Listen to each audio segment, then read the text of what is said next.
जान कर, और पानी पियो, पानी पियो, थोड़ा सा इसको डालना। गुरु बनाओ जान कर और पानी पियो। अच्छा, आपने कह दिया पानी पियो छान कर। पहले मैं आप ही की बात पर बात करता हूं, है ना। तो मैं आपको यहाँ ये जो नाला है, नहीं ये तो नाला बना देते हैं, मैं उसमें पानी डालता हूँ और वहीं आपके सामने उस पानी को उठाता हूँ, और आप कहो कि मैं 100 बार उसको छानूं, आप कहो तो 1000 बार उसको छान दूं, और आपसे कहूँ लो भाई पी लो, पियेंगे? काहे नहीं पियोगे? अभी तो कहा छान कर पीना चाहिए, मैं छान कर दे रहा हूँ, पियो, पियोगे? पी लोगे? क्यों भाई? आपने तो कहा कि पानी पियो छान कर, तो मैं छान के दे रहा हूं, अब तो पीजिए। 1000 बार छान लूं, और कहो तो 2000 बार छान दूं, लेकिन पी सकते हो नहीं। क्यों? क्योंकि वो पानी गंदा है।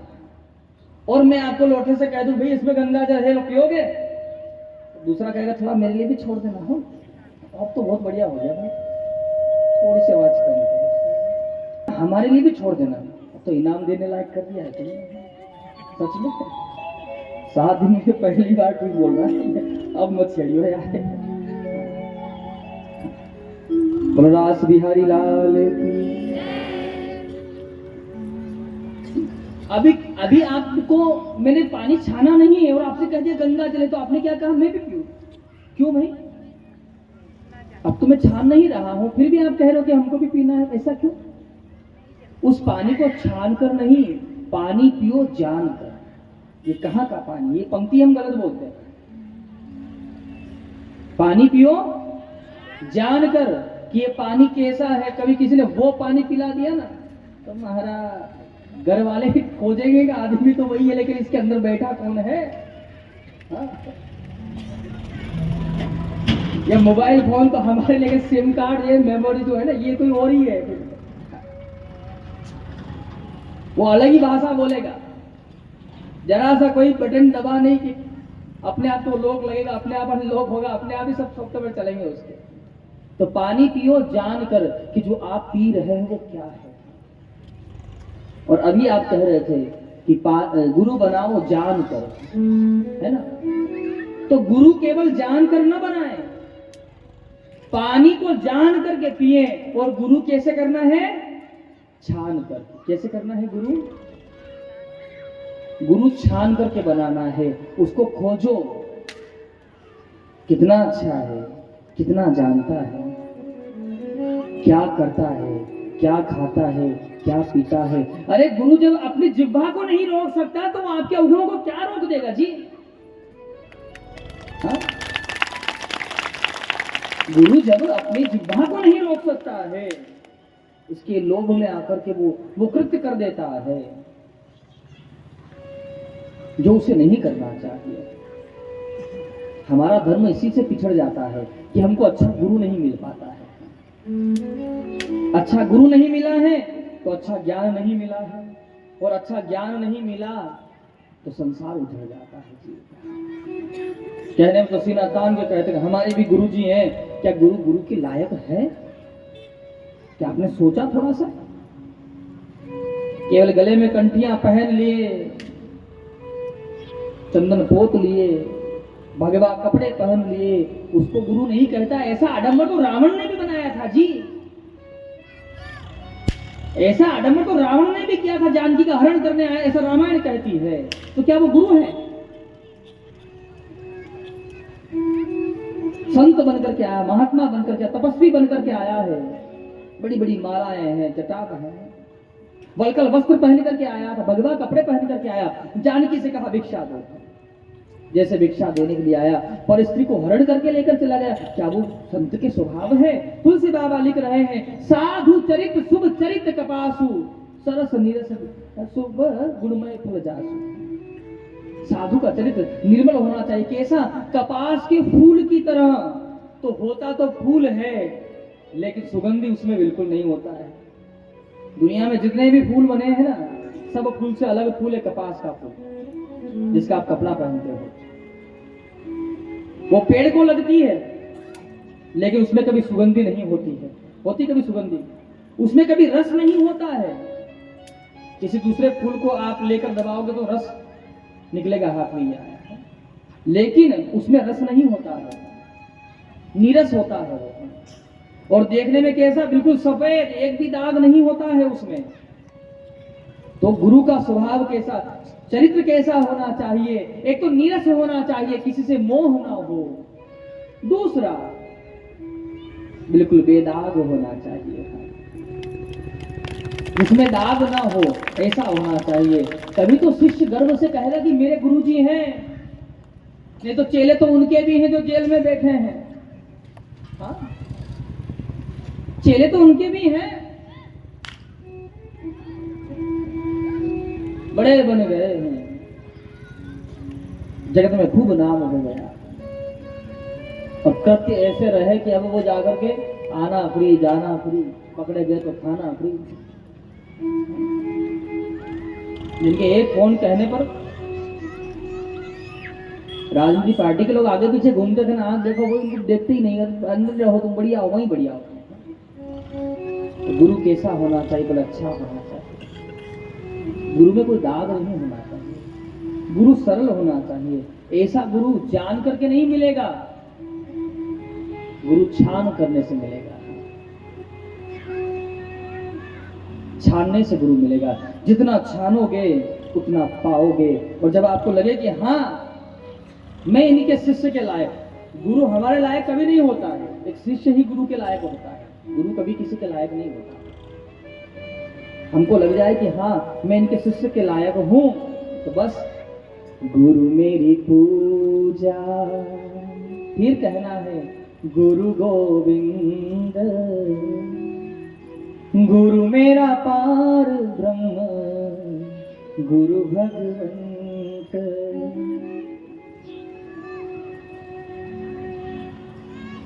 अब आप सोचो कि जिसको गुरु बनाए उनमें कोई अवगुण निकल जाए तो उनके अवगुणों को ना देखें। अब गुरु तो बना लिए, बदल तो नहीं सकते, अब ब्याह तो हो गया है। अब पता चले कि लड़का मदिरा पीता है, मांस भक्षण करता है, ब्याह तो हो गया, तो डिवोर्स दिला दोगे? तो कन्या में एक और पढ़ लग जाएगा कि शादीशुदा थी, लड़का को छोड़ के बैठी है, देखो ये और दूसरी दोहरी समस्या। तो क्या करें? प्रयास करें या तो कि सुधर जाए लड़का। हाँ,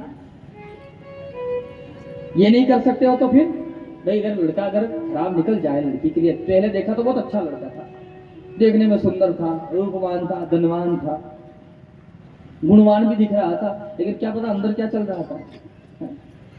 अब शादी ब्याह के 2-4 महीने बाद लड़की कह रहे पिताजी कहाँ फंसाए हमको, रोज दारू पे आतंक मचाता है घर में। तो अब क्या उसको समझाए तो जा सकता है, क्या किया जाए? ये तो नहीं कि बेटा कोई बात नहीं, घर रहो, नहीं जाना, कागज भेज दो कोर्ट के द्वारा, साइन कर दो, छुट्टी। इसमें तो कन्या में भी पर लग जाएगा। देखो तो क्या किया जाए?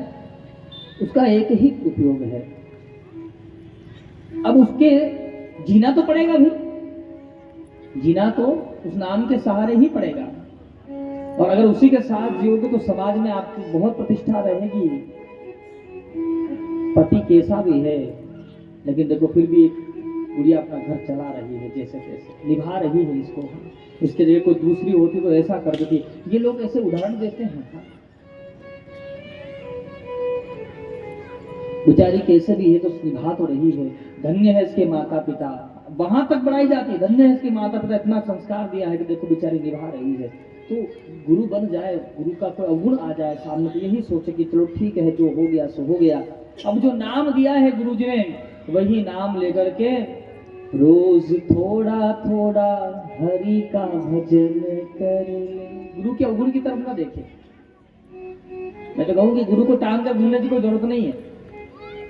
आपका काम था नाम देने तक, नाम ले लिया।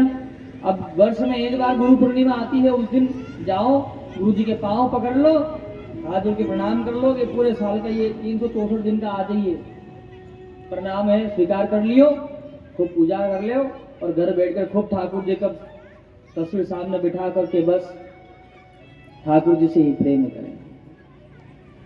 उस नाम का आश्रय ले ले। अच्छा, गुरु अवगुण वाला हो सकता है, लेकिन नाम खराब थोड़ी देता है। क्या कान फूकते हैं गुरु जी, तो वो तो मंत्र बढ़िया ही देते होंगे कि किसी को कह जाए कि तू भी बेटा मैंने पिया तो तू भी पीना।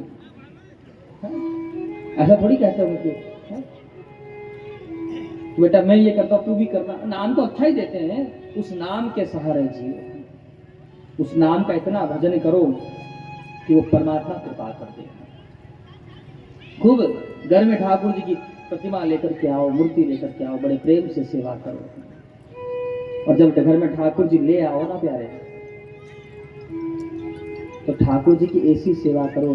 घर में माताओं को भी चाहिए कि जब घर में ठाकुर बाड़ी हो तो ऐसी पूजा करें कि फिर कभी घर में ये सब पकवान ना बने। कैसे पकवान? तो पकवान भी कह रहा हूं मैं भी, देखो कितना मूर्ख आदमी हूं। ऐसे पदार्थ ना बने, पदार्थ कहने जो पकवान निकल गया होगी।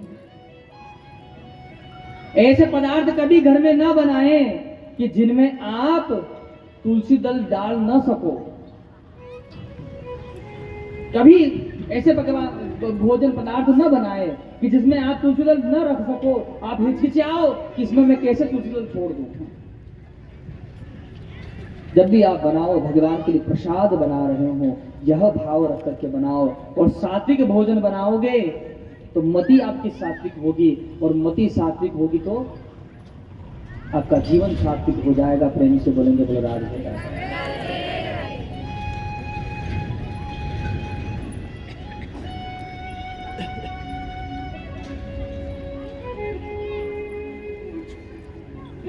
जैसे अपने बच्चे को सुलाते हो उसी प्रकार सुलाओ, जिस प्रकार अपने बच्चे को उठाते हो उस प्रकार उठाओ। प्रेम करो अपने बच्चे की तरह। हमारे ब्रज के संत लिखते हैं, हमारे वहां जब ठाकुर जी को उठाया जाता तब भी गीत से उठाया जाता है, सुलाते तब भी लोरी से सुलाते हैं। एक लोरी सुना देता हूँ चलो आपको भी ठाकुर जी घर में होंगे तो उनको कभी सुलाओ तो सुनाइएगा उनको। नैनन नीर भर आई बिहारी जी के, नैनन नींद भर आई बिहारी जी के। कौन बिहारी जी के सेज सजावे, कौन बिहारी जी के सेज सजावे, कौन सुलावे लोरी हो, कौन सुनावे लोरी बिहारी जी के। नैनन नीर भर आई बिहारी जी के, नैनन नींद भर आई बिहारी जी। माता बिहारी जी की सेज सजावे, माता बिहारी जी की सेज सजावे, बाबा सुनावे लोरी बिहारी जी के। नैनन नींद भर आई बिहारी जी के, नैनन नींद भर आई बिहारी जी के। भगवान को सुनाओ तो भाव से सुनाओ, प्रेम से सुनाओ। और ठाकुर जी को उठाओ तो भी भाव से उठाओ। भाव यत्र विद्यते तत्र जनार्दन है। प्रेम से बोलेंगे बोलो राधे। आइए अब थोड़ा सा प्रसंग पर ध्यान देंगे भाव के साथ। ये कथा मैं इसलिए बता रहा था कि जब हम अपने निवास स्थान पर थे तो ये दो प्रश्न मेरे सम्मुख आए थे। तो मैंने उन दोनों प्रश्नों को एक साथ बोल करके उसका जवाब दिया है। जिसने भी प्रश्न किए थे वो समझ गए होंगे। प्रेम से बोलेंगे बोलो राधे। एक प्रश्न तो ये था कि ठाकुर जी को सुलाएं कैसे, उठाएं कैसे, उसका ये जवाब था। ठाकुर जी को प्रेम से सुलाएं, प्रेम से उठाएं।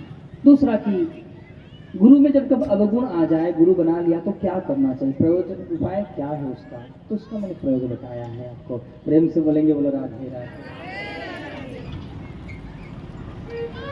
सत्राजित राजा द्वारिका की सभा में आए हैं, बड़े तेज पुंज थे। तो मैं बता रहा था मणि के बारे में। इस मणि का प्रभाव था कि 8 भारी सोना प्रतिदिन प्राप्त होता था, मैंने 2 क्विंटल सोना प्रतिदिन प्राप्त होता था। कन्हैया ने कहा सत्राजित जी से, राजन आपके घर में सदस्य कितने हैं? तो क्या बोला सत्राजित, हमारे घर में हम 3.5 सदस्य हैं। एक मैं हूं, मेरी पत्नी है, एक मेरा भाई है और एक मेरी बेटी है, 3.5 सदस्य। तो कन्हैया जी ने कहा कि आपके खर्च के लिए जितना धन चाहिए ना, 3.5 लोगों में कितना धन चाहिएगा जी? जितना धन चाहिए द्वारिका की सभा से राजकोष से लेकर के जाओ, हमेशा लेकर के जाना। और आपके पास ये मणि जो है, ये मणि हमको दे दीजिए, जिससे हम प्रजा की खूब सेवा करेंगे। अब इसमें तो भगवान ने कोई गलत नहीं कहा है, पूरी समाज की सेवा करेंगे, प्रजा की सेवा करेंगे, धन हमको दे दीजिए और आपको जितना चाहिए यहां से लेके जाओ, कोई रोक टोक नहीं है आपके लिए। सत्राजित ने कहा कि धन हमारा है, मणि हमारी है, हम क्यों दें? और एक दिन की बात है कि प्रसेन, सत्राजित का भाई, उस मणि को पहन करके वन में चला गया। अब वहां पर एक सिंह ने प्रसेन का वध कर दिया, सिंह के पंजे में मणि फंस गई। अब सिंह आगे गया तो जामवान जी ने सिंह का वध कर दिया, पंजे से मणि निकाली और अपनी बेटी जाम्बवती को मणि दे दी। अब जाम्बवती उस मणि से खेल रही है। अब बहुत समय हो गए, एक दिन की बात है। अब जितने भी भैया बैठे सावधान हो जाइएगा, और जितने भी माता जी बैठी आप भी बातें कर रहे हो तो चुप हो जाइएगा। वैसे आप बात नहीं करती हो, लेकिन मेरा कहने का एक भाव है। अब महाराज बहुत दिन हो गया, प्रसन्न आया नहीं घर। तो सत्राजित ने अपनी पत्नी से कहा कि देवी तुम्हें एक बात बताऊं। पत्नी ने कहा क्या? पति ने कहा तुम किसी से कहोगी नहीं तो बता सकता हूं मैं। अच्छा, पति कोई पत्नी से ये बात कह दो कि हम जो तुम्हें बात बता रहे हैं, तुम ये बात किसी को बताना नहीं। अच्छा, बता तो दोगे कि नहीं बताओगे? हाँ? सोच विचार पड़ेगा क्या बोले पंडित जी, तुमने तो ऐसी बात ला के रखी है। अच्छा, आप ही बता दीजिए भैया जितने बैठे हैं, आप अपनी पत्नी से कोई ऐसी बात कह दो, गुप्त से गुप्त और छुपा करके रखने वाली बात, उसको बता के कह दो फिर ये बात तुम किसी को बताना नहीं है। अच्छा, बता तो देगी कि नहीं बताएगी? उधर से बैठी होंगी, देख रही होंगी कि इनसे पूछा है तो बोलते कि नहीं, घर जाके क्लास लग जाएगी भैया, बता देंगी ना। माताओं के हृदय में कोई गुप्त से गुप्त बात कभी टिक ही नहीं सकती है। ये युधिष्ठिर जी महाराज का श्राप है नारी जाति को।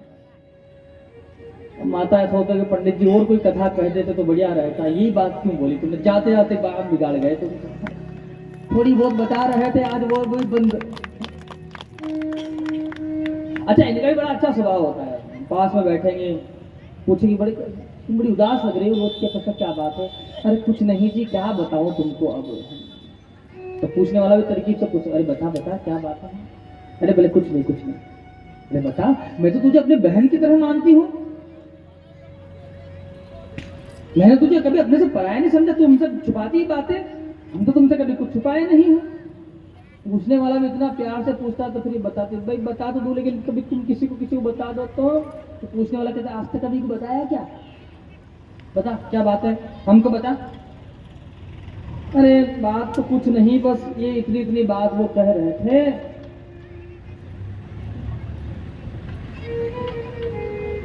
पर तुम ये बात किसी को बताना नहीं। अब उसने भी बताई बात और फिर कहते तुम किसी को बताना नहीं। अब जैसी समस्या उसके सामने वैसी समस्या उसके सामने भी आती है। माताओं को रात्रि में सोते समय कोई ऐसी बात बता दो जो किसी को ना बतानी हो, और फिर कह दो कि तुम किसी को बताना नहीं ना, तो रात्रि भर इनको नींद ना आएगी जी। हाँ, वो गैस बन जाती है पेट में। हाँ, वो बात हजम ही नहीं होती उनको, चाहे कितने चूर्ण खिला दो। और हजम कब होगी? जब तक किसी को बता न दे तब तक सांत्वना नहीं है पेट को, वो पेट में गैस बनती जाएगी, उछल कूद करेगी वो बात। और जैसे ही किसी को परोसेगी तो परोसने में भी तरीका है निकालना, लाल मिर्च, काली मिर्च, हरी मिर्च, दुनिया भर के मसाले असाले उसमें मिर्च मसाले मिला करके बिल्कुल छौंक तैयार करके फिर परोसती है। ले तुम भी क्या याद कर, फिर वो आप सब नहीं कर सकती हो। मैं तो अपने छत्तीसगढ़ को छोड़ करके बात कर रहा था जी, मैं आपकी बुराई नहीं कर रहा था। मौत हो आ जाए ऐसी भी हरकत मत किया करो। ये आज ही का दिन है, और हाथ में कुछ मौत आ गई तो कहेंगे और जाओ कथा सुनने। इसलिए ताली वाली नहीं बजाना, आराम से मजे बजाओ, आनंद लो कथा सुनने। मैं तो देखो आपको मना कर रहा हूँ क्योंकि भाई मैं तो कल चले ही जाना है अपने गांव को, मैं काहे आपको भलाई बुराई करके जाऊँ। मेरे हिसाब से आप बहुत बढ़िया हो, भगवान खूब फलो फूलो, खूब दीर्घायु हो, मेरे तो यही कामना है भगवान से। शतराजित ने, मैं प्रसंग वर्णन कर रहा हूँ, शतराजित ने अपनी पत्नी से कहा तुम किसी को बताना नहीं। बोले क्या? बोले एक बार कृष्ण ने हमसे मणि मांगी थी, वो मणि देने से मना कर दिया। अब जब से प्रश्न उस मणि को पहनकर गया है तब से लौट कर नहीं आया। मुझे लगता है कि कृष्ण ने उस मणि के लोभ में मेरे भाई का वध कर दिया। लेकिन ये बात पक्की नहीं, तुम किसी को बताना नहीं। हाँ, अब तुम किसी को बताना नहीं, तुम किसी को बताना नहीं, ये करते करते करते करते पूरी द्वारिका में चर्चे हो गए। कान्हा के चर्चे हो गए द्वारिका की गलियों में, पूरी द्वारिका में यही बात का हल्ला कि कन्हैया ने प्रश्न का वध कर दिया मणि के लोभ में। एक दिन रुक्मणी जी की दासी ने रुक्मणी जी से कहा, चरणों की सेवा कर रही थी कृष्ण की, कहा क्यों कृष्ण एक बात बताओ। बोले क्या? आपने मणि के लोभ में आकर के प्रश्न का वध कर दिया। बोले किसने कहा है? बोले कि किसने कहा? पूरी द्वारिका में यही हल्ला हो रहा है आपका। अब गोविंद पधारे हैं गुरु जी के पास में, गुरु जी से जाकर के बोले गुरुदेव मेरी जन्म कुंडली देकर के बताओ। गुरु जी ने देख करके कह दिया कि कन्हैया आपने चौथ वाले चंद्रमा के दर्शन कर लिए थे, जिस कारण आपको ये कलंक लगा है। प्रेम से बोलेंगे, बोले राधे राधे। जो भी व्यक्ति जिस दिन गणेश जी महाराज का जन्म दिवस होता है, चौथ वाले चंद्रमा के जो भी दर्शन करता है, उसको अपने जीवन में कलंक लगता है। भगवान गोविंद ने चंद्रमा के दर्शन किए थे। कैसे?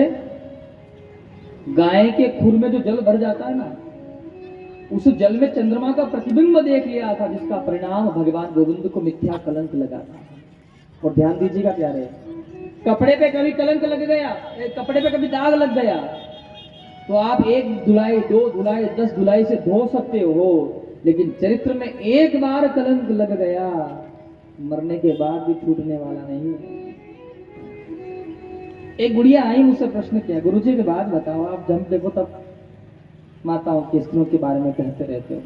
मैंने कहा ठीक बताओ क्या प्रश्न है? बोले मेरा प्रश्न ये है कि जितना स्वतंत्र माता पिता अपने पुत्र को रखते हैं, उतना स्वतंत्र कन्या को क्यों नहीं रखते हैं?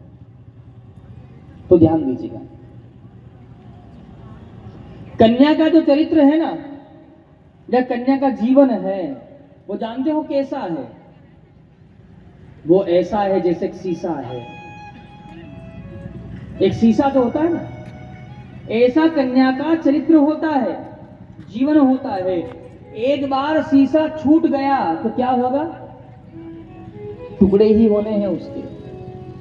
कन्या का चरित्र जीवन बड़ा कोमल होता है, बड़ा कोमल होता है, एक शीशे की भांति होता है, और एक बार शीशा टूट गया तो फिर वो जुड़ नहीं सकता है। और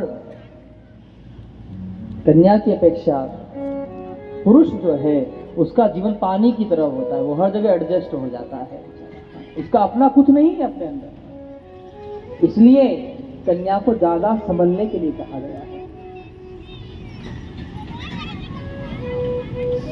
कन्या को इसलिए ज्यादा संभालने की जरूरत है, क्योंकि एक बार शीशा टूट गया है, आईना टूट गया है, तो दोबारा वो जुड़ नहीं सकता है, और जुड़ेगा तो उसमें प्रतिबिंब एक नहीं हो सकता, अनेक हो सकते हैं। इसलिए कन्या को ज्यादा संभालने की आवश्यकता है। कन्हैया ने जैसे गुरुजी से पूछा, गुरुजी अब मैं क्या करूं? तो बोले इसका परिहार करो। मेरे गोविंद पधारे हैं, जहां वन में प्रश्न मरा हुआ है, वहां से आगे सिंह के पद चिन्ह है। जहां सिंह मरा हुआ है उससे आगे जामवान जी महाराज के पद चिन्ह है। और जहां पर जामवान जी महाराज के पद चिन्हों के सहारे पहुंचे तो मार्ग गया है एक गुफा में। और जैसे ही प्रभु वहां पधा तो जामवती उस मणि से खेल रही थी, उसने प्रभु को देखा, रोने लगी। जामवान जी पधारे, दोनों में युद्ध हो गया। भगवान कन्हैया ने कहा कि महाराज क्या पहचान नहीं रहे हो, मैं वही आपका इष्ट राम हूँ। बोले प्रभु कैसे पदार्पण हुआ है? बोले आपके पास ये जो मणि है, इस मणि का मुझे कलंक लगा है, मणि मुझे दे दीजिए। जामवान जी ने कहा कि एक बार और युद्ध करना हो तो कर लो, हमसे मणि नहीं दे सकते बच्चों। बोले ये मणि हमने हमारी बेटी को दे दी है, एक काम कर लीजिए, आप हमारी बेटी से ब्याह कर लीजिए और देने के लिए दहेज में कुछ है नहीं तो ये मणि हम आपको दे देंगे। इस मणि के कारण जामवान मेरे कन्हैया को एक भालू की कन्या जाम्बवती के साथ ब्याह करना पड़ा। अब आप सोचो कि महाराज भालू की कन्या से ब्याह किया तो ठाकुर जी ने ये कैसे कर दिया? तो ध्यान दीजिएगा, अब ब्याह करके लाए तो अच्छा ऐसी पत्नी हो, भालू की बेटी, अब भालू की तो कन्या भालू ही जैसी होगी, जामवान जी की कन्या थी। अब उसको लेकर के आए तो अच्छा दिन में लेके आ जाए कोई अपनी ऐसी पत्नी को, कोई घर में दिन में लेके आ जाए समाज के सामने? तो ठाकुर जी बड़े चालाक आदमी हैं। वो क्या कि जब सूर्य दुनिया सो गए तब घर ले आए, ला करके महल में लाए, ला के दरवाजे अंदर कमरे में करके ताला अंदर से बंद, बाहर से बंद, और ताला डाल करके चाले छल्ला अपने लेकर के घूमने लगे। अब दरवाजा बंद, कन्हैया ने कह दिया कि जब तक मैं निकालू नहीं तब निकलना नहीं, हिलना डुलना नहीं, वहीं रहियो अंदर, तो फिर देख लियो तेरी हालत। अब ब्याह करके पहली बार जाम्बवती आई, उसमें ऐसी धमकी मिली, चुपचाप घर में बैठ गई। अब रुक्मणी जी आई तो कन्हैया को पूछा, कन्हैया प्रभु ये छल्ला लेके घूम रहे हो, चाबी का क्या बात है? आज से सब काम अपने हाथ में है क्या? बोले नहीं देवी मैं ब्याह करके आया हूँ। बोले कैसे? बोले हाँ ब्याह करके आए हम, एक और ब्याह किया हमने। रुक्मणी जी ने कहा मजाक कर रहे हैं? बोले नहीं सही कह रहे हैं, हम ब्याह किए हैं। तो बोले किससे किया हमको दिखाओ। बोले नहीं दिखा नहीं सकता। बोले क्यों? बोले तू उसको देखेगी तो जल जाएगी, ईर्ष्या हो जाएगी तुझे। बोले क्यों? बोले बहुत सुंदर है, तेरे से भी ज्यादा सुंदर थी तभी तो उसको लाया। अच्छा एक बात है, एक पत्नी हो और आप दूसरा ब्याह कर लो, इसका मतलब भाई पहली वाली पत्नी पसंद नहीं आ रही हो तभी तो यही तो हो सकता है, उसमें ज्यादा सुंदर होगी तभी। कोशिश मत करना भैया, बहुत स्थितियां खराब हो तो भगवान से सब सहन करेंगे। यहाँ बहुत स्थितियां खराब है। ये एक है जिसमें आटे रोटी की लाले है भाई, जो है उसमें खुश रहो, उसी का जिंदगी का सार है।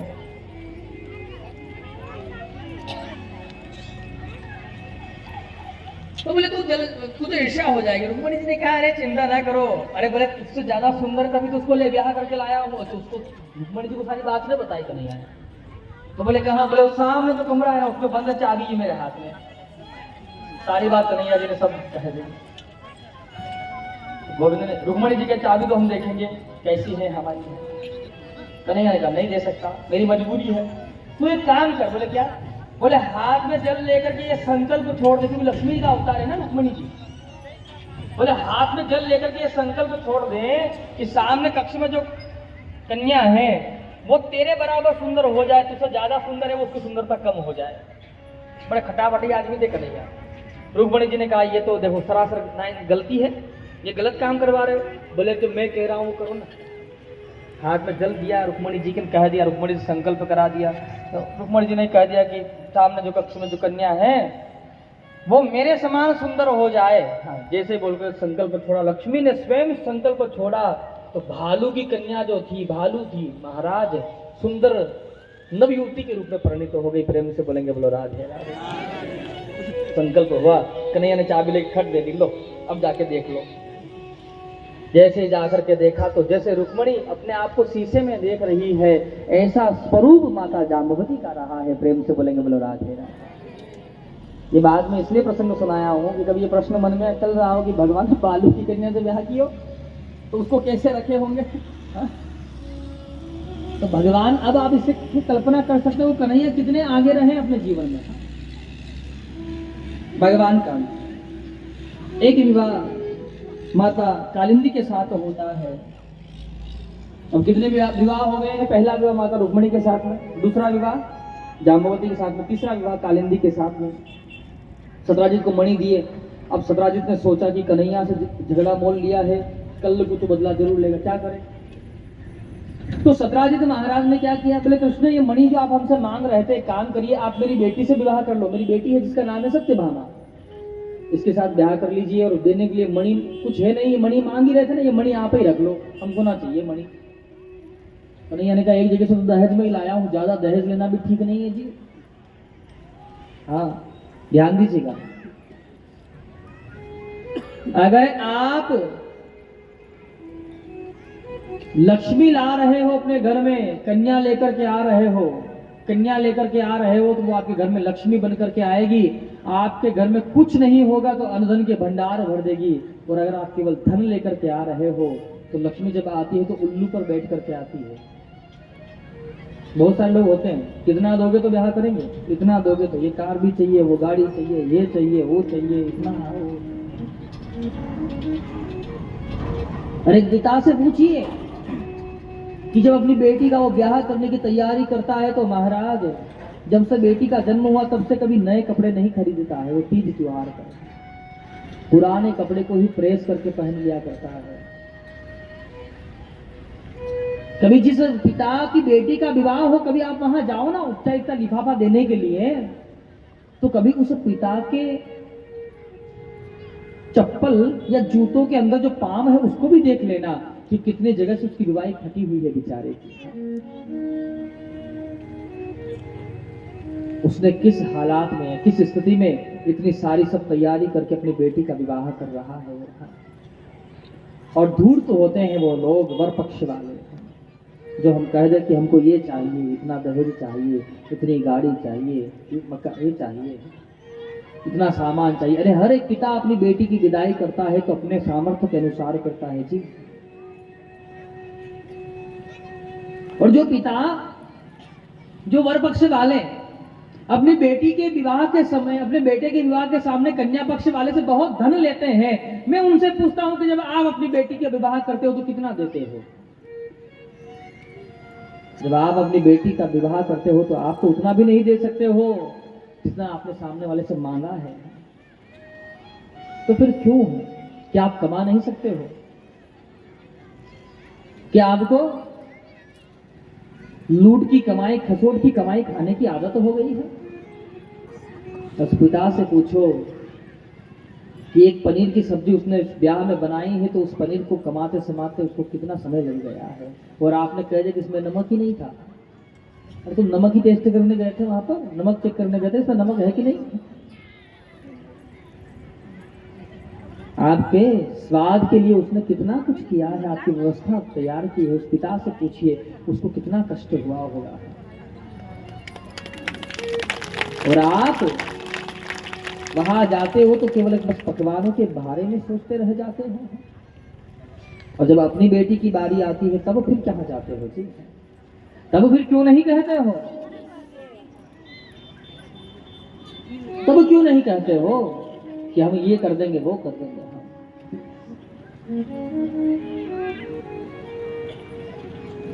आप उस कन्या को लक्ष्मी बना करके लेकर के आओगे तो आपके घर में वैसे ही अंधन के भंडार भर जाएंगे प्यारे। जरूरत नहीं है किसी से छीन झपट करने की। और आप उसे, उसके पिता का शोषण करके आओगे तो ध्यान दीजिएगा, एक बेटी ही है जो अपने पिता से बहुत प्यार करती है, स्नेह करती है। अपने घर में एक बेटी ही है जो अपने पिता से बहुत प्यार करती है। विवाह के पश्चात एक बेटी अपने पिता से पूछती है फोन पर, एक बात पूछती हूँ बताओ ना पापा जी, बताओ ना डैडी जी, क्या याद मेरी आती नहीं? सच बात पूछती हूँ बताओ ना पापा जी, क्या याद मेरी आती नहीं? जब बेटी की विदाई करता है ना पिता तो सब कुछ घर में होता है उसके, लेकिन फिर भी दीवारें पता नहीं क्यों उसे काटने को दौड़ती है। घर में अकेला बैठता है तो उस बेटी की उससे इतनी याद आती है कि अकेला पिता का ही एक ऐसा दर्द होता है जो बेचारा रो नहीं सकता है। किसी के सामने बता नहीं सकता है, बयां नहीं कर सकता है। बाकी हर व्यक्ति अपना दर्द बता सकता है, लेकिन पिता एक ऐसा शख्स है जो बेचारा कभी अपना दर्द रो नहीं सकता किसी के सामने, कभी नहीं रो सकता है। वो रोता भी है तो कब, जब उसे कोई न देखता हो तब, जब कोई ना हो उस घर में, वो जब अकेला बेटा हो, तब उस बेटी की याद में वो रोता है। वो बेटी पूछती है कि पिताजी, पैदा हुई थी घर में तो मातम सा छाया था। सब सोच रहे थे कि बेटे का जन्म होगा, बेटे का जन्म होगा, लेकिन जब पता चला कि मेरा जन्म हुआ है पिताजी, सब बड़े उदास हुए थे। लेकिन मेरी मम्मी माता जी मुझे बता रही थी, हाँ क्या, पैदा हुई थी घर में तो मातम सा छाया था। पिताजी तेरे थे खुश, मुझे माँ ने बताया था। मुझे माँ ने बताया था कि केवल तेरे पिताजी ही खुश थे बेटा घर में, बाकी सब उदास थे कि देखो बेटी का जन्म हो गया है। आते कहीं से थे तो बुलाते भी मुझे थे। पिता दिन भर भूखा प्यासा काम करके आता है, अपने बेटे को कभी याद नहीं करता है। बेटी को ही बोलता, बेटी एक गिलास पानी ला देना तो वो गुड़िया का त्याग देखो, चाहे वो पढ़ रही हो, लिख रही हो, कितना भी काम कर रही हो, तो वो दौड़ करके पिताजी के लिए पानी लेकर के आती है। इतना त्याग एक बेटी कर सकती है, बेटा तो बात को टाल भी सकता है जी। हाँ फैक्ट है बात, बेटा टाल सकता है बात को। बेटी पूछती है पिताजी को शादी के बाद कि पिताजी आते कहीं से थे तो बुलाते भी मुझे थे। अब मैं नहीं हूं तो किसको बुलाते हो पापा जी, बुलाते हो डैडी जी, क्या याद मेरी आती नहीं। अब मैं नहीं हूँ किसको तो बुलाते हो पापा जी, क्या याद मेरी आती नहीं। सच बात पूछती हूँ बताओ ना पापा जी, क्या याद मेरी आती।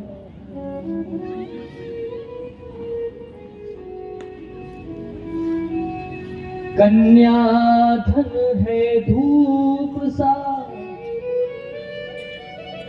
और तपना इसका काम, सुबह पिता के घर जले, दिवस पिया के गाँव। मुझे एक बात समझ में नहीं आई, आज तक मैं समझ नहीं पाया हूं कि जिस बेटी का हमारे यहाँ जन्म होता है, हम अपने बच्चे को अच्छे स्कूल में पढ़ाते हैं, लेकिन उस बेटी को थोड़ा कम क्यों, क्या सोचते हैं, पराया धन है, पराया घर जाएगी, हमारी नहीं है, पराई है ये तो। जिस माता पिता ने उस बेटी को जन्म दिया है, वो माता पिता कहते कि ये तो पराई है।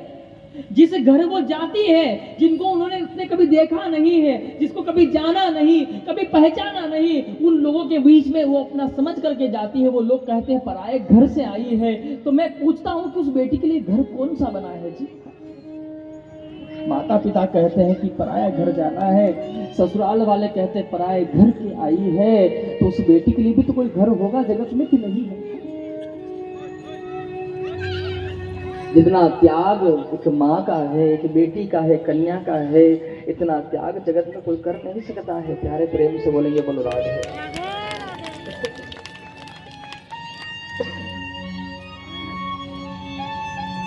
इतना त्याग जगत में कोई कर नहीं सकता है। श्री विरान कथा का एक प्रसंग है, बड़ा प्रसिद्ध प्रसंग है। वेदेह राज जनक, जिनको वेदेह होने की उपमा प्राप्त है, लेकिन जब माता जानकी का विदाई होती है तो फूट फूट करके जनक जी महाराज रोते हैं। ऐसा जनक जी कहते हैं कि आज तक मुझे सब वेदेह कहते हैं, लेकिन लगता है कि मैं आज वेदेह नहीं, मैं आज सदैव हो गया हूं।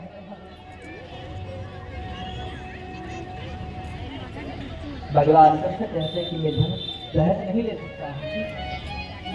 भगवान का चौथा विवाह माता सत्यभामा के साथ होता है। यहाँ से आगे पांचवा विवाह माता मित्रवृंदा के साथ हुआ है, छठवां विवाह माता नंदजी के साथ में, और सातवां विवाह माता भद्रा के साथ में, और आठवां विवाह माता लक्ष्मणा के साथ हुआ है। इस प्रकार भगवान के 8 विवाह प्रमुख होते हैं, जो 8 भगवान की पटरानियां हैं। एक दैत्य है जिसका नाम है भौमासुर, भूमि के द्वारा इसका जन्म हुआ है। ये भौमासुर दैत्य का संकल्प था कि 20,000 रानियों के साथ में, एक कन्याओं के साथ एक साथ वे विवाह करेगा। ये सोच करके इसने कन्याओं को इकट्ठा कर, जिस राज्य में जाता है, ये जिस भी राज्य में जाता है, जहां सुंदर कन्या दिखता है उसे हरण करके ले आता है और ला करके अपने राज्य में ला करके बंधक बना करके डाल देता है। इसने धीरे धीरे करके 16,100 कन्याओं को इकट्ठा किया है। नारद बाबा ने कन्हैया से जाकर के कहा, मेरे गोविंद पधारे हैं। इसे भौमासुर को यह वरदान था कि स्त्री और पुरुष दोनों मिलकर एक साथ प्रहार करेंगे एक शस्त्र से तो इसका वध हो सकता है। तो माता सत्यभामा को लेकर मेरे गोविंद पधारे हैं। धनुष मेरे गोविंद ने पकड़ा है, बाण का संधान माता सत्यभामा ने किया, बाण का प्रहार किया है। ये भौमासुर का उद्धार होता है। 16,100 कन्याओं को मेरे प्रभु ने बंधन से मुक्त किया। अब ये कन्याएं कहती कि प्रभु आप हमें दासी रूप में स्वीकार कर लीजिए, पिताजी के वहां जाएंगे तो बोझ बन के रहेंगे हम, कोई जगत में हमारा हाथ नहीं थामेगा प्रभु।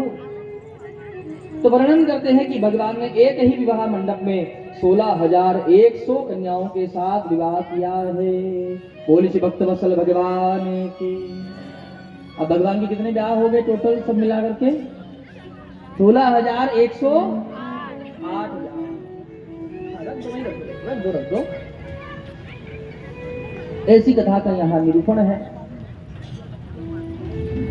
भगवान की। लेकिन मुख्य जो विवाह भगवान के हुए कितने हुए हैं? 8। जो भगवान की ये 8 पटरानियां होती है। अब प्रश्न ये आता है कि ये 16,100 कौन है? तो वर्णन करते हैं। हमारे कितने वेद हैं? 4 वेद, ऋग्वेद, यजुर्वेद, सामवेद और अथर्ववेद। इन चारों वेदों में 3 कांड है, ज्ञान कांड, उपासना कांड और कर्म कांड। तो वर्णन कर रहे हैं उपासना कांड के 16,000 मंत्र। एक मंत्र एक स्त्री का वेश धारण करके आया है, जिसने भगवान गोविंद को पति रूप में प्राप्त किया है। अब ये 100 कौन है? ये 100 प्रकार के उपनिषद हैं, जिसमें भगवान श्री कृष्ण की भक्ति का प्रतिपादन किया गया है। ये 100 उपनिषद स्त्री बनकर के पधारे हैं, जिन्होंने गोविंद को पति रूप में प्राप्त किया है। और 8 कौन है? ये 8 प्रकार की प्रकृति है। श्रीमद् भगवद गीता उल्लेख करती है। भूमि, जल, अग्नि, वायु, आकाश, मन, बुद्धि और अहंकार। ये 8 प्रकार की प्रकृति है, जिस प्रकृति ने स्त्री का वेश बनाकर के गोविंद को पति रूप में प्राप्त किया है। जिस कारण भगवान के 16,108 ब्याह होने के पश्चात भी भगवान को योगीराज कहा गया है, योगेश्वर कहा गया है। प्रेम से बोलेंगे राधे राधे। ऐसी कथा का यहाँ उल्लेख है। यहाँ से आगे भगवान श्री कृष्ण और माता रुक्मणी के हाथ पर यहाँ की कथा का उल्लेख वर्णन करते। एक दिन की बात है, कन्हैया ने माता रुक्मणी से कहा, देवी क्या देकर के हमसे ब्याह किया? अरे तुम्हारे भाई जो कह रहे थे ना तो शिशुपाल से ब्याह कर लेते तो बढ़िया रहता देवी, रानी बनकर रहती। मैं एक भगोड़ा हूँ, यहाँ रहता हूँ ना, मेरे माता पिता को पता है ना, रहने का पता है, सबसे छुप छुपा कर यहाँ रहता हूँ, क्या देख करके आपने हमसे ब्याह किया। गोविंद कहते हैं हमारा रंग भी तो अच्छा नहीं है, कभी ये भी सोच करके ब्याह कर लो कि दिखने में तो सुंदर थे तभी ब्याह कर लो, होता है ना।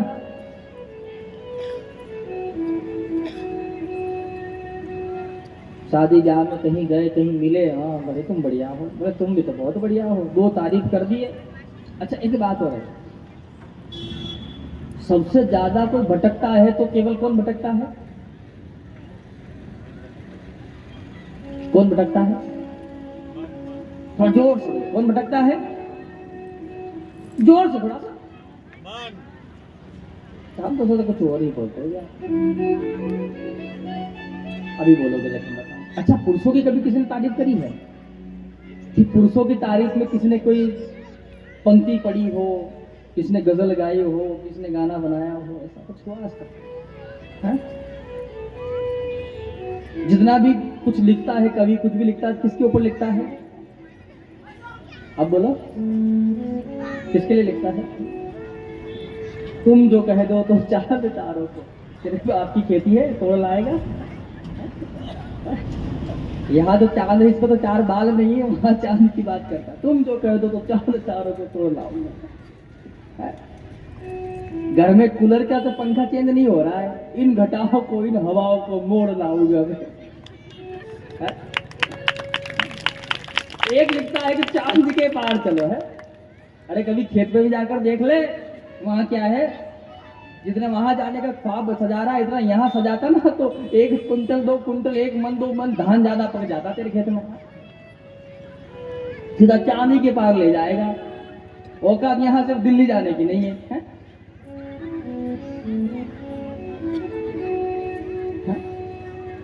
समझ में नहीं आता, 4 बातें क्या कह दिया, बस तुम हमारे ना हम तुम्हारे, अब हमारे बीच में कोई नहीं आएगा। जिसने पैदा किया है, जिसने लालन पालन किया है, बेचारा कभी उससे भी पूछ लिया करो कि तुम बड़े बूढ़े हो, अरे तुम तो कुछ कह दो, कभी उनसे पूछ लिया करो भाई। और कुछ अरे महाराज वो क्या जाने, हम जो कर रहे ठीक है, और कल को जब छोड़ के भाग जाएगा रोते रहोगे फिर उसको लेकर के। हाँ? माता पिता संबंध करते हैं तो आपका बुरा सोच के नहीं करते हैं, समाज के साथ विवाह करते हैं कि अगर कभी संबंध बिगड़ने की ऐसी स्थिति बने तो समाज के लोग समझाएंगे, परिवार के लोग समझाएंगे, बंधु बांधव लोग समझाएंगे, पड़ोसी भी समझाएंगे, संबंध खराब नहीं होगा। और दो मन मिले तो देखते रह गए सो। हम तो यहाँ से दूर ही चलेंगे, जहाँ तुम्हारी और हमारी दुनिया होगी कोई नहीं होगा। अरे तुम्हारी हमारी दुनिया तो आग लगाऊं तुम्हारे अंदर। अरे घर में जो माता पिता तुमको पाले हैं, पोसे हैं, तो बेचारे उससे भी पूछ लिया करो।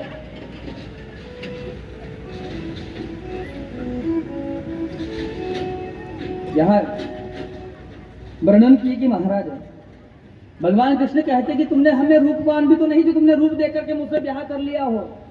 अच्छा कन्हैया का रूप कैसा है, रंग कैसा चाहिए बता दो, कैसा रंग है? कोयले की भी बेस्ट क्वालिटी के थे कन्हैया। अगर कोयला भी कोई बेस्ट क्वालिटी का हो सकता है ना, बिल्कुल एकदम ब्लैक, तो कन्हैया ऐसे थे। माता यशोदा ने क्या सोचा, दुनिया के लोग क्या कहेंगे कि यशोदा के तो ऐसे लाला भयो है, ऐसो लाला भयो है जो तय का रंग और उसका रंग एक जैसा ही है। तो यशोदा माई ने रोज रगड़ रगड़ के नहलाया, रोज रगड़ रगड़ के नहलाया, रोज रगड़ रगड़ के नहलाया, रोज रगड़ रगड़ के नहलाया। महाराज कालापन तो छूट गया लेकिन सांवलापन आज भी रह गया। तो 2-4 साल और रहते तो गोरे हो जाते बढ़िया। रुक्मणी जी कन्हैया सोचेगी इसको ईर्ष्या होगी तो कुछ कहेगी। कभी कभी पति सोचता है, हास प्रयास से पत्नी को कहता है कि हाँ लेकिन देखो अब कोशिश करना मत भाई। जब कभी आप सोच लो कि हम भी देखें भगवान कृष्ण ने अपनी पत्नी से मजाक किए, हम भी अपनी पत्नी को देखें कि गुस्से में कितनी प्यारी लग रही है, तो आपका गुस्सा नहीं सहन होगा दादा। लेकिन आप कर भी सको क्योंकि आपकी जनवानी ना करेगी गुस्सा, क्योंकि ये सब देवियाँ यह कथा सुन रही है, सब देवियाँ हैं। चाहे वो लाइव सुनेंगी, यूट्यूब पर सुनेंगी और सुन रहे होंगे, या आप सब तो देवियों में आते हो। मैं तो उन स्त्रियों की बात कर रहा हूँ जो ना तो कथा में कमी आती हैं। और पहली बात तो हमने एक बात आपसे स्पष्ट कर दी कि मैं छत्तीसगढ़ को छोड़ के ही बात करूंगा, छत्तीसगढ़ पूरे की बात नहीं कर सकता कभी, क्योंकि अभी मैं यही हूँ। हाँ, प्रेम से बोलेंगे बोलो राधे। भगवान कैसे सोचे इनको क्रोध आएगा, क्रोध में कैसे दिखती है पता चलेगा, लेकिन महाराज माथा घूम गया। माता तो रुक्मणी तो मूर्छित हो गई, प्रभु चतुर्भुज रूप में प्रकट हुए, पंखा कर रहे हैं। रुक्मणी को होश आया और आगे कहा, प्रभु आपने हमको दासी स्वीकार कर लिया, यही मेरे लिए बहुत बड़ी बात है। कहाँ आप और कहाँ हम, मैं एक आत्मा हूँ, आप परमात्मा हो, लेकिन नारद बाबा ने कृपा करी है जो मेरा संबंध आपसे करवाया। ऐसे खूब सुंदर संवाद की कथा है। यहाँ से आगे वर्णन करते हैं। भगवान श्री कृष्ण के पुत्र हैं प्रद्युम्न, उनके पुत्र हैं अनिरुद्ध जी। उन अनिरुद्ध बाबा का और उषा का, बाणासुर की कन्या उषा का विवाह होता है, जिसमें शिव और भगवान श्री कृष्ण का घमासान युद्ध होता है कि बाणासुर को अभयदान दिया था भगवान शिव ने। और उषा प्रेम करती थी किससे, स्वप्न में देखा था किसको, अनिरुद्ध को। सो महाराज चित्रलेखा मायावती थी, द्वारिका से बालक को निकाल कर लाई और लाकर दोनों को पास में छोड़ दी। अब दोनों साथ में रहने लगे। ये बात बाणासुर को पता चली तो उषा को और अनिरुद्ध को दोनों ही बंदी बना करके जेल में डाल दिया। अब ये बात मेरे गोविंद को पता चली, सो मेरे गोविंद युद्ध करने के लिए पहुंचे। बाणासुर महाराज जब हारने लगे तो उन्होंने भगवान शिव का ध्यान किया, भगवान महादेव के साथ इनका युद्ध हुआ। भगवान कृष्ण ने कहा, अरे बाबा आप तो इनको समझाओ। भगवान महादेव ने कहा, मैंने अभयदान दिया है प्रभु, युद्ध तो करना पड़ेगा। तो इन दोनों का युद्ध होता है। पश्चात भगवान महादेव बाणासुर को समझाते हैं और बाणासुर अपनी कन्या का विवाह भगवान श्री कृष्ण के पौत्र अनिरुद्ध के साथ करते हैं। और भगवान महादेव ने बाणासुर महाराज को प्रधान गण की उपमा प्रदान करी, ऐसी कथा का यहाँ वर्णन है। यहाँ से आगे एक कथा का उल्लेख करते हैं, बहुत सुंदर कथा है। मैं आपको श्रवण करवा रहा हूँ। मैं चाहूंगा कि 5 मिनट तक आप सब बातें न करें, और कर रहे हो तो आराम से करें, हड़बड़ा के न करें। कि एक राजा है, देखिए कर्म का भोग कैसे भोगना पड़ता है। एक राजा है जिनका नाम है राजा नृग। उन्होंने एक बार एक गैया का दान किया ब्राह्मण देवता को। ब्राह्मण देवता वो गैया लेकर अपने घर को गए, खूब 2-4 दिन सेवा करी, लेकिन वो गैया वहां से भाग गई। और भाग करके वो गैया फिर राजा नृग की जो गौशाला है उस गौशाला में आकर के मिल गई। अगले दिन राजा फिर गैया का दान कर, इनका नियम था। उस गैया का ध्यान रहा नहीं, वही गैया दोबारा दान हो गई दूसरे ब्राह्मण को। जिनकी खो गई थी वो गैया ढूंढ रहे हैं, और जिनको मिली वो लेकर के जा रहे हैं। दोनों ब्राह्मण मिले। अब जिनकी गैया खो गई थी वो बोले, अरे पंडित जी गैया कहाँ से लाए, गैया तो हमारी है। तो जिनको अभी दान में मिली वो क्या बोले, हमको तो राजा नृग ने दी है, बस चलो राजा के पास। अब जिनको अभी दान की है वो पंडित जी बोले, अरे राजन पहले गैया दान करते हो, फिर ऐसे पंडित जी को बुलवा के गैया मंगवाते हो, अपने आप को दानी कहलाते हो, लाज नहीं आती। अब जिनको पहले दान किए थे ना वो बोले हैं, क्या राजन पहले गैया दान करते हो, फिर उसी गैया को अपने गैया में मिला लेते हो, फिर दूसरे को दान करके अपने आप को दानी कहलाते हो। ग्वालों को बुलाया तो ग्वालों ने कहा, महाराज ठीक बात है, इस गैया का आप पहले दान कर चुके हो, हमें ध्यान रहा नहीं, ये गैया हमारी गैयाओं में आकर के मिल गई, हमको पता नहीं रहा, और आज इस गैया का फिर दान हो गया। अच्छा, इसे पूरे प्रसंग जो मैंने आपको बताया अपने विवेक और बुद्धि के द्वारा बताइएगा कि इसमें राजा की कोई गलती थी? कोई गलती थी? उसको तो पता ही नहीं बेचारे को। दोनों ब्राह्मण देवता उस गैया को वहीं छोड़ करके चले गए। राजन गिरगिट की तरह रंग बदलते हो, जाओ तुम गिरगिट बन जाओ। अच्छा, गिरगिट देखे हो नहीं देखे हो कभी? कितना बड़ा होता है ना? गिरगिट होने का श्राप दे दिया। राजा बड़ा धर्मात्मा था, इस दुनिया ब्राह्मण गैया छोड़ करके चले गए, भगवान की दुनिया पहुंचा। चित्रगुप्त ने लेखा जोखा देखा तो कहा, महाराज सब गुण है, एक अवगुण है, लेकिन जानकर नहीं किया है, अनजाने में हुआ। कर्म चाहे जान करके करो या अनजाने में करो, कर्म तो किए हो ना। है? क्या आंखें बंद कर देने से क्या आपको कोई देख नहीं रहा है? अरे आंखें बंद चाहे आप कर लीजिए, लेकिन वो देख रहा है जिसकी 1000 आंख है। आप तो 2 ही आंख, लेकिन उसको 1000 आंख से वो तुमको देख रहा है। कैसे बचोगे उससे? जल में जाकर के बैठ जाओगे तो मछली बन करके देखेगा वो क्या कर रहे हो।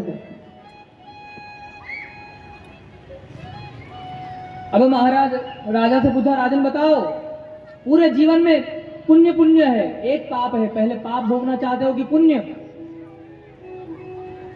तो इसने सोचा क्या, पाप कितने हैं? पाप कितने हैं? कितने हैं जी? एक। तो एक पाप की कितनी सजा हो सकती है? 1 दिन सजा दे देंगे, 2 दिन दे देंगे, 1 साल दे देंगे, महीना दे देंगे, उससे ज्यादा नहीं दे सकते। और पुण्य कितने हैं? पुण्य कितने हैं? 2। और थोड़ा जोर से बोलो। बहुत सारे पुण्य हैं। इसने सोचा कि अच्छा आपकी सोचिए, ये समझ में ना आ तो ये समझ लीजिए। एक गिलास में नीम की पत्तियों को पीस करके रस भर के रख दिया, और दूसरी गिलास में रबड़ी रख दिए हैं, और आपसे कह दिया कि जो मन करे सो उठा लीजिए पहले। लेकिन पीना दोनों ही है, ऐसा नहीं कि एक रबड़ी का लेके चल दो, पीना दोनों ही है। लेकिन पहला कौन सा पियोगे आप? हैं? पहले कौन सा पियोगे? रबड़ी वाला। क्या है? अरे मुंह का स्वाद ना भी खराब हो, पहले आंख बंद करके गिलास पकड़े, आंख बंद की, पाप बने वो एक है। वो क्या है? बोले वो अपराध है, पाप है कि एक है जो भोग लेंगे, बाद में खूब सुख भोगेंगे, आराम से रोटी खाएंगे, आराम धीरे धीरे स्लोली। लेकिन महाराज यहाँ हो उल्टा गया। राजा ने जैसे ही कहा ना, मेरे को तो पाप भोगना है, तो भगवान ने गिरगिट ही बना दिया। जाओ, ये ब्राह्मण का श्राप था, गिरगिट बन गया। अच्छा, गिरगिट की होने में तो बहुत धर्म होते होंगे। अब भूख लगे, एक जानवर को पकड़े खा जाए, फिर पाप बढ़ जाए। फिर भूख लगे, फिर किसी जानवर को पकड़े, फिर खा जाए, फिर पाप बढ़ जाए। फिर महाराज ऐसे करते करते महाराज कई वर्ष बीत गए। लेकिन पुण्य जब उदय हुआ तो गिरगिट कहाँ का बन के पड़ा रहा? द्वारिका के बाहर एक कुआं था। उस पुण्य के प्रभाव से मेरे गोविंद के स्पर्श मात्र से भगवत धाम को प्रस्थान करता है। बोलो भक्त वत्सल भगवान। कभी ऐसी स्थिति आ जाए तो भगवान से कहना पाप नहीं भोगेंगे, क्या भोगेंगे? पहले पुण्य भोगेंगे। क्या पता उस पुण्य के प्रभाव से आपका जन्म इस वैसी कॉलोनी में हो जाए, और यहाँ बैठ के आप भगवान की कथा सुनेंगे तो आपके पापों का भी नाश हो सकता है। यहाँ बैठकर भगवान का भजन करेंगे तो वो एक पाप है, वो भी भगवान समाप्त कर सकता है। क्योंकि यहाँ बैठ के आप भगवान का भजन करेंगे, रोज कीर्तन करेंगे, रोज नाम जपन करेंगे, तो उस भगवान के नाम के प्रभाव से तो पाप समाप्त हो जाएंगे। प्रेम से बोलेंगे बोलो राधे। ऐसी कथा का वर्णन यहाँ से राजा पुंडरक राजा की कथा का वर्णन है। रासु यज्ञ की कथा का वर्णन करते हैं कि महाराज भगवान द्वारिका में विराजमान है। वहां पर भगवान श्री गोविंद को संदेश भेजा गया है कि महाराज हस्तिनापुर के राजा युधिष्ठिर रासु यज्ञ कर रहे हैं, जिसमें प्रथम निमंत्रण आपको भेजा है। जैसे ही ये संदेश मेरे प्रभु को पहुंचा कि दूसरे राजा एक दूत और आया और आकर के कहा कि महाराज देखिए, कुछ ही समय में दामाजी महाराज की सुंदर झांकी आपके मध्य पधारने वाली है, प्रस्तुत बैठ जाइएगा थोड़ा सा। दूसरे दूत ने आकर के कहा कि महाराज जरासंध राजा ने बहुत सारे राजाओं को बंधक बना के रखा है और वो सभी राजा आपकी शरण में हैं। जैसे ही ये बात कही है, भगवान श्री कृष्ण ने उद्धव से पूछा, उद्धव आप ही बताओ मुझे क्या करना चाहिए। तो उद्धव ने कहा, कृष्ण आप सबसे पहले यज्ञ में जाइए, क्योंकि ये रासु यज्ञ कर रहे हैं, और रासु यज्ञ तभी पूर्ण हो सकता है कि जब सब राजाओं को जीत लेंगे। जब सब राजाओं को जीतेंगे उसमें ये जरासंध भी जीतने में आ जाएगा, और जब सभी राजा जीतने में, जरासंध जीतने में आएगा तो वो सभी राजा मुक्त हो जाएंगे। भगवान पधारे हैं हस्तिनापुर, यज्ञ प्रारंभ हो गया, तैयारियां प्रारंभ हुई, सब राजा जीतने में आ गए, लेकिन जरासंध जीतने में नहीं आए। तो भीम भैया के द्वारा मेरे गोविंद ने जरासंध का उद्धार करवाया, और वही मुकुट लेकर के भीम भैया अपने राज्य पधारे थे। परिणाम स्वरूप वही मुकुट पहन करके परीक्षित जी महाराज वन पधारे, तो उन्हें साथ तक्षक सर्प के डस जाने की मृत्यु का श्राप लगा है, ऐसा उल्लेख है। वर्णन कर रहे हैं सुखदेव बाबा राजा परीक्षित को कथा प्रसंग की राजन। जैसे ही सब राजा जितने में आ गए हैं, यज्ञ प्रारंभ हुआ। अब प्रश्न ये रहा कि सबसे पहले पूजन किसका किया जाए। तो सहदेव ने निर्णय दिया है, ध्यान दीजिएगा कि सबसे पहले किसको पूजें। तो सहदेव निर्णय दे रहा है, बहुत ध्यान से सुनिएगा। आकाशात् पतितत्तोऽयं यथा सागर गच्छति सर्वदेव नमस्कारः केशवः प्रतिगच्छति। आकाश मंडल से जो जल की वर्षा होती है, वो जल सभी नदियों में जाकर के मिलता है, नदी से समुद्र जाता है, और समुद्र से बाष्प बनकर के फिर आकाश में बादल बनता है, फिर जल की वर्षा होती है, फिर नदी के द्वारा समुद्र जाता है, फिर बाष्प बनकर के आकाश में जाता है, फिर बादल बनता है, फिर बरसता है, फिर समुद्र आता है। इसी प्रकार से सब देवताओं को किया हुआ प्रणाम केवल मेरे गोविंद को जाता है। किसी भी भगवान को प्रणाम कर दीजिए, वो प्रणाम मेरे गोविंद को ही जाता है, केशव को ही जाता है। इसलिए सभा में आज गोविंद स्वयं विराजमान है, तो पहले पूजन उनका ही कर दीजिए। शिशुपाल ने कहा देखो देखो देखो, इनको देखो, मूर्खों को देखो, इस भगोड़े का पूजन कर रहे हैं। पांडवों को बड़ा क्रोध आया, कृष्ण ने कहा रुक जाओ भैया, इनसे हमारा ही हिसाब किताब है। वो अपशब्द बोलता रहा है। शिशुपाल गोविंद अपनी उंगलियों पे उसके अपराध गिनते रहे हैं, और जैसे उसके 100 अपराध पूर्ण हुए हैं, सुदर्शन चक्र का संधान किए हैं और शिशुपाल का उद्धार कर दिए। बोल भक्तवत्सल भगवान की। दंत वक्र शाल्व राजा युद्ध के लिए आए, भगवान ने उनका भी उद्धार किया। लेकिन यहाँ मेरे गोविंद के उंगली में थोड़ी चोट लग जाती है। किससे? सुदर्शन चक्र के द्वारा उंगली कट जाती है। अब सब भागे। अच्छा, आपकी उंगली में चोट लग जाए, कभी घर में काम करो आप, तो कहाँ जाओगे? डॉक्टर के पास। अरे थोड़ी सी लगी है, उतने के लिए डॉक्टर के पास क्या करोगे? क्या करोगे? घर में से कोई पुराना कपड़ा निकालोगे, फाड़ोगे और उसको करते हो कि नहीं करते हो जी? यही करते हो। अब कन्हैया की उंगली में लगा, ब्लड बहने लगा, तो वहां सब दौड़ भागे, कपड़ा लेके आओ। अच्छा, अब आपके अभी लग जाए तो क्या आपने ये 5000 रुपए की साड़ी फाड़ करके चीज बना दोगे? आप बना दोगे? महाराज ने तो भैया दिलाए थे, रक्षाबंधन पर फड़वाओ कपड़े हमारे, जितना फाड़ेंगे जी। यहाँ कहाँ फटा पुराना कपड़ा ढूंढोगे, उसकी चीर बनाओगे और उसको बांधोगे। हाँ? सब दौड़ रहे, क्योंकि वहां पर भी राष्ट्रीय यज्ञ हो रहा था, तो पुराने कपड़े सब छुपा रखे थे और नए कपड़ों का ही प्रयोग हो रहा था। सब यहाँ तहाँ देख रहे, लेकिन सब जगह हाथ में कपड़ा आए तो नया आए। द्रौपदी वहां खड़ी खड़ी देख रही थी, क्योंकि वो यज्ञ में अर्चन कर रही थी। बहुमूल्य वस्त्र पहनकर द्रौपदी पूजन कर रही थी देवताओं का। सो महाराज उसने देखा कि कपड़ा मिल नहीं रहा, कृष्ण का रक्त बह रहा है, दौड़ कर यज्ञशाला से बाहर आई और जो वस्त्र उसने ऊपर पहना था, उस वस्त्र को जो कोर फाड़ी, चीरी और तुरंत चीर को कन्हैया की उंगली पर बांध दी। कन्हैया ने कहा, अरे द्रौपदी, तूने इतने बहुमूल्य वस्त्र को मेरे जरा से चोट के कारण फाड़ डाला है, तो तेरे इस वस्त्र के एक एक धागे के एक एक को मोल को मैं चुकाऊंगा। और वही जब द्रौपदी का अपमान होता है, तो मेरे भगवान श्री गोविंद वस्त्र अवतार लेकर के पधारते हैं और द्रौपदी की रक्षा करते हैं। आप भगवान को 1 दोगे तो भगवान आपको उसके पीछे 0 लगाकर 10 गुना देगा। कितना देगा? 10 गुना। आप भगवान को 10 दोगे तो भगवान कितना देगा? कितना देगा? तो जोर से बोलो। और आप भगवान को 100 दोगे तो भगवान आपको कितना देगा? और अगर आप भगवान को 1000 अर्पण करोगे तो गड़बड़ा गई गाड़ी। पंडित जी सब चढ़वाओगे क्या यहीं पे? कितना देगा भगवान? 10,000। और 10,000 दोगे तो अरे 1 लाख देगा। एक ही 0 बढ़ाता है भगवान, 1 0 बढ़ाता है। और जैसे आप भगवान को 1 लाख अर्पण करोगे तो भगवान उसके पीछे 1 0 और बढ़ाएगा, फिर कितने हो जाएंगे? मेरी गणित बहुत कमजोर है, बाकी जिसको देता हूँ लेन देन का परफेक्ट है अपनी। और अगर आप भगवान को 10 लाख अर्पण करोगे तो पंडित जी सब चढ़वाओगे क्या? हमारी मेहनत किए हैं, दिन रात मेहनत किए, खेत में तब जाके कमाया है, बात करते हो तुम तो अपनी चढ़ाओ चढ़ाओ चढ़ाओ के सिवा कोई नाम ही नहीं तुम्हारे मुंह पे। और जब हम भगवान से कहते हैं हमने मेहनत करके प्राप्त किया है, तो भगवान उस जितने जीरो उस एक के पीछे लिख रहे थे ना, वो पीछे से हटा करके जीरो के आगे एक के आगे लिख देते हैं।